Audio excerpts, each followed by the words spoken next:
Come separate these two. I pooped myself one time. I didn't really get embarrassed about it when I did it.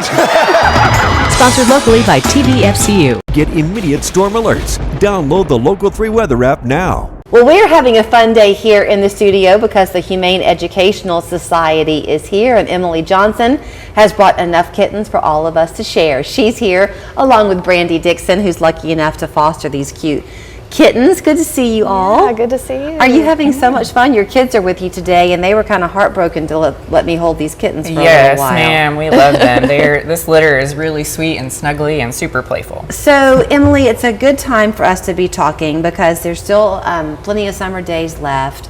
Fostering, one of the most rewarding things you will ever do. Yes. We are full of kittens, and people have time off for the summer, and the summer's ending soon, so if you've been thinking about it, now's a really good time to go ahead and give it a shot. We fostered one summer, I guess it was during COVID maybe that we did it, I can't quite remember, for a while. And I remember we were so excited thinking we were going to get a little tiny kitten. That was the idea that we had in our mind. Yeah. And we didn't. We got, I think they were 12 or 14 weeks old. I didn't realize then how really vulnerable kittens are those first several weeks. But boy, were we so glad because we took two of them and they played like crazy. It was easy to do. Has it been easy for you, Brandy? Oh yeah, it's very easy. They come in and they're little bundles of joy and happiness, and the kids really enjoy getting to play with them. And I like it from a parent standpoint because it teaches them, about like being selfless, taking care of those who can't take care of themselves, which these little babies are the epitome of that. Let's talk about what the Humane Society does to help you, though, take care of them. When I say it's easy, it's because Emily and her team do all the work. They just pretty much say, here's what you need to know. Yeah. We're giving you the supplies you need. Go have fun. Yeah, all the supplies are provided. They do really wonderful education. So there are a couple of new foster orientations that they do several times throughout the year. That's super helpful. And then anytime you have questions, I know. They're there. You can text, call. There's several resources. If you have just general medical questions, if you have behavioral questions, there's people they can connect you with. Even on the weekend. Even on the weekend. So, Emily, tell me about who can be a foster. I mean, what kind of person are you looking for? I mean, it really just depends. Like, there's something for everybody, I think. If you work long hours, you can't really do like tiny kittens, but you can do adult cats who are more self-sufficient. Obviously we have dogs, puppies, we even have rabbits sometimes that need fostering. So if you're kind of unsure, you can still apply and we can talk it through.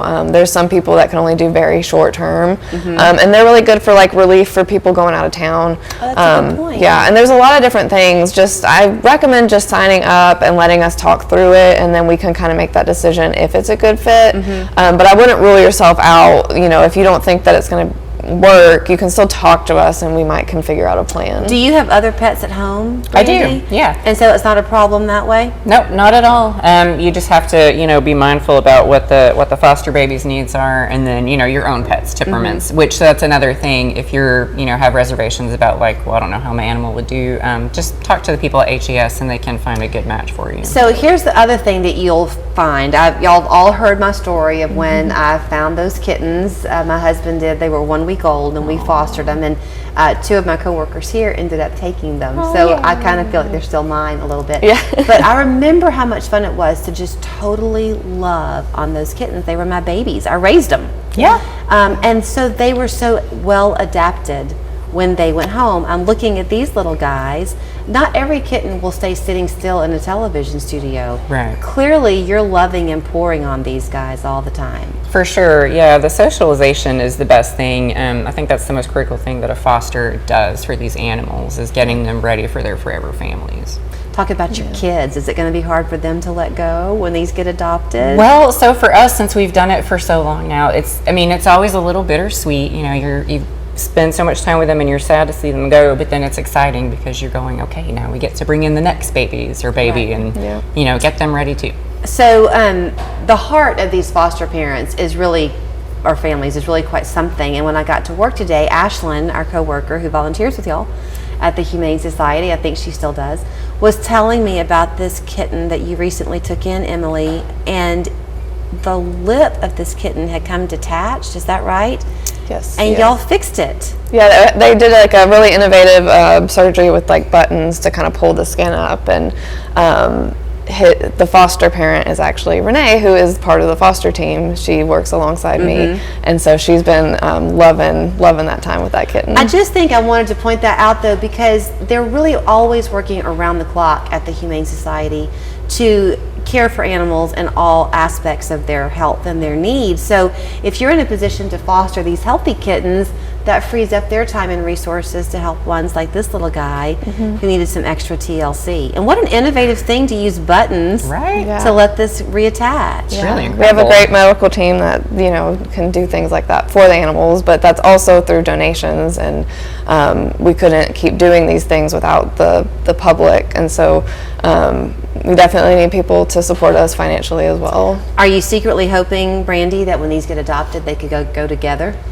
Oh, I mean, that would be amazing. They're all such good buddies. But, we are aware that may not be the case. So, what are their personalities, and when will they be up for adoption, these guys? Do you know, Emily, how much longer? I think they're pretty much ready. They just have to get surgery, but we'll probably list them available. I'll try to do that today. But okay, so this one's name is what? So they're all named after 2000s infomercials. So that is Flex Tape. Okay. And then Emily has George Foreman, and this is Chia Pet. Okay, and they're all pretty laid back. Oh, this easy group to has deal the with. best temperament. Yes, you can see they love cuddles, but they're also very playful. They love to, a good game of string chase and toys and just all the things. All the things. And this little one that I'm dogs. holding has thumbs, by the way, in case Isn't you're she noticing. cute? She's super, super cute. So you can meet them at the Humane Educational Society and know that they have been lovingly nurtured by Brandy and her family to now go home with yours. Please consider fostering heschat.org.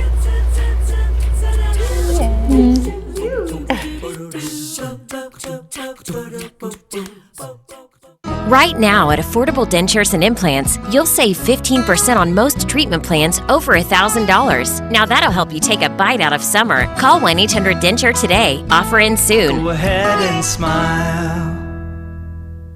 I love to work. I've done it my whole life. I've been hurt and now I can't work. What do I do? Every week the feds took money out of my paycheck in case I couldn't work.